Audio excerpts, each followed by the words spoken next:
মাওলা, তোমার রহমতের সামনে আমার গুনার তো কোনো অস্তিত্ব নাই মওলা। আমার গুনাহ না হয় পাহাড় পরিমাণ হবে, বেশি থেকে বেশি আসমান পরিমাণ হবে, না হয় পুরা পৃথিবী পরিমাণ হবে।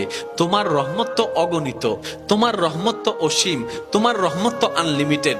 এবার রব্বে করিম বলে, তাহলে ঘাবড়াস কেন, তাহলে মন ছোট করস কেন?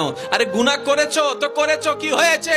একবার তো তওবার মাধ্যমে আমি রবের দরবারে ফিরে আই, মওলা ফিরে আসতে পারবো তো? দরজা কি খোলা আছে? রব্বে করিম বলে, মরণের আগ পর্যন্ত, কিয়ামতের আগ পর্যন্ত, সূর্য পশ্চিম আকাশে ওঠার আগ পর্যন্ত দরজা খোলা আছে, দরজা খোলা আছে, দরজা খোলা আছে। এবার বান্দা বলে, মওলা 24টা ঘন্টার কোন টাইমে আসলে সেই দরজা খোলা পাবো? রব্বে করিম বলে, আরে ব্যাংকের দরজা খোলা থাকে নির্দিষ্ট সময়ে, অফিস আদালতের দরজা খোলা থাকে নির্দিষ্ট সময়ে, এমনকি ঘরের দরজাও খোলা থাকে নির্দিষ্ট সময়ে, এর বাইরে যায় না। কিন্তু তোর